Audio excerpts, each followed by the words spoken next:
Hello friends, यह dictation monthly magazine का है। टोटल 800 वर्ड्स हैं। स्पीड 80 वर्ड पर मिनट रहेगी। तो चलिए स्टार्ट करते हैं। स्टार्ट। उपसभाध्यक्ष महोदय, आपने मुझे इस विषय पर बोलने का मौका दिया, धन्यवाद। मैं माननीय सदस्य जी को हृदय से बधाई देना चाहती हूँ कि वह यह निजी विधेयक सदन में लाए और इस गंभीर समस्या की ओर सदन का और सरकार का ध्यान आकर्षित करने का प्रयास किया। महोदय, रोजी रोटी, कपड़ा और मकान की समस्याओं के साथ देश के लोगों की जन भावनाएं भी जुड़ी हैं और मुझे आशा है कि हम इन मूलभूत आवश्यकताओं को लोगों को प्रदान कराने की दिशा में आगे बढ़ सकेंगे। मान्यवर, ये इंसान की मूलभूत आवश्यकताएं हैं जिन्हें कि पाने का इंसान को अधिकार है। हर नागरिक का अधिकार है और हर सरकार का, चाहे वह लोकतांत्रिक सरकार हो, चाहे नौकरशाही की सरकार हो, चाहे वह तानाशाही की सरकार हो, चाहे फौजी सरकार हो, हर सरकार का यह नैतिक दायित्व है कि वह अपने नागरिकों को रोजी रोटी, कपड़ा और मकान उपलब्ध कराए। मान्यवर, हमारा दुर्भाग्य है कि देश में इतनी विशाल जनसंख्या होते हुए, अटूट संसाधन होते हुए भी हर एक नागरिक को हम ये सुविधाएं नहीं दे पा रहे हैं कि इसका कारण यह है कि यहाँ के जो हालात हैं, जो आर्थिक हालात हैं, उनमें पूरी तरह से संतुलन नहीं है और एक बड़ा वर्ग भेद दिखाई देता है। एक तरफ तो बड़े बड़े पूंजीपति हैं और दूसरी तरफ चौराहों पर भीख मांगते हुए गरीब लोग दिखाई दे जाते हैं। यह स्थिति हमारे लिए अत्यंत ही शर्मनाक है।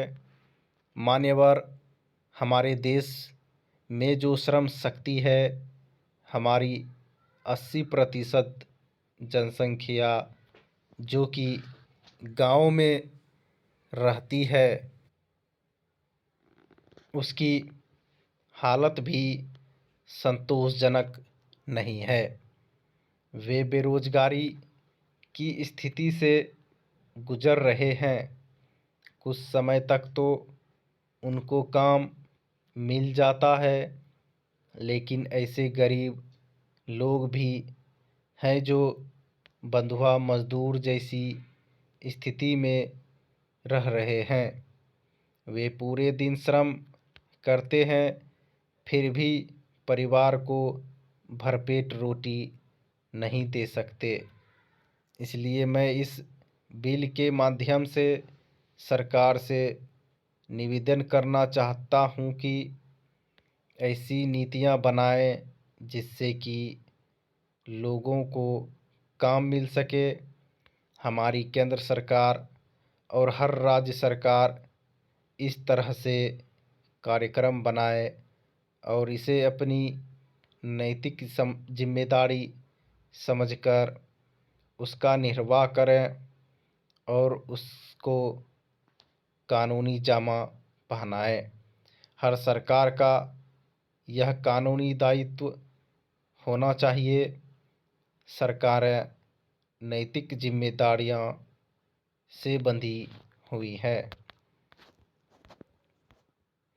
उपसभाध्यक्ष महोदय, पिछले समय जबकि इंदिरा गांधी जी थी, कांग्रेस का राज था, तो गरीब को संसाधन देने के लिए उन्हें रोटी, कपड़ा और मकान देने के लिए, उनके जीवन स्तर को सुधारने के लिए उन्होंने कुछ कार्यक्रम बनाए थे। 20 सूत्रीय कार्यक्रम बनाया, बैंकों का राष्ट्रीयकरण किया, जिससे कि योजनाबद्ध रूप से अपने लिए रोजगार हासिल कर सकें और सरकार उसमें सहयोग दे सकें। लेकिन दुर्भाग्य की बात है कि बढ़ती हुई जनसंख्या के कारण और कुछ हमारे देश की नौकरशाही के कारण और कुछ उन कार्यक्रमों का ठीक से क्रियान्वयन न हो पाने के कारण जितना लक्ष्य रखा गया था वह हम पूरा हासिल नहीं कर पाए। पिछले कुछ वर्षों में उसके परिणाम काफ़ी अच्छे दिखाई देने लगे थे, लेकिन जितना लक्ष्य था वह पूरा होने में काफ़ी कमी रही।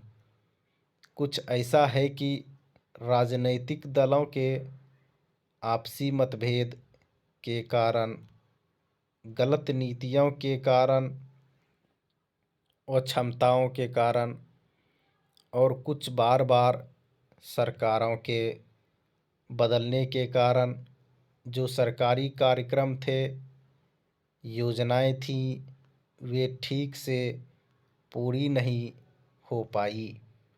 न सरकार उन पर ध्यान दे सकी और न उन कार्यक्रमों को, उन योजनाओं को पूरा किया जा सका। इसका परिणाम यह हुआ कि जो हमारे देश की प्रति व्यक्ति राष्ट्रीय आय थी, उसमें निरंतर गिरावट आ गई पिछले 2 वर्षों में। उपाध्यक्ष महोदय, आज हम देख रहे हैं कि रोजगार के अभाव में किस तरह से लोग, खास तौर से गरीब लोग, भूखे मर रहे हैं। पूरा दिन श्रम करते हैं, खेतों में काम करते हैं, पानी लगाते हैं, रात भर जागते हैं, लेकिन रोटी उनको पूरी नहीं मिल पाती।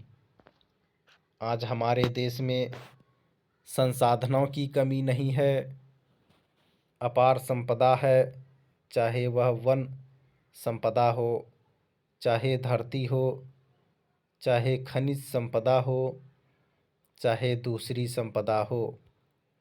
उनका दोहन ठीक से नहीं हो पा रहा है, उनका उपयोग ठीक से नहीं हो पा रहा है।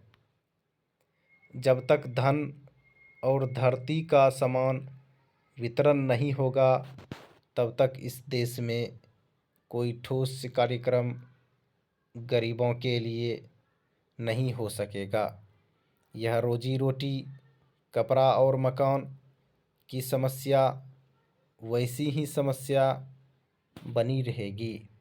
महोदय, अभी पिछले दिनों मुझे माननीय उपराष्ट्रपति जी के साथ बाहर जाने का मौका मिला। उन्होंने कहा कि रोजी रोटी, कपड़ा और मकान अपने देश की जनता को देने की हमारी पहली और महत्वपूर्ण जिम्मेदारी है। स्टॉप।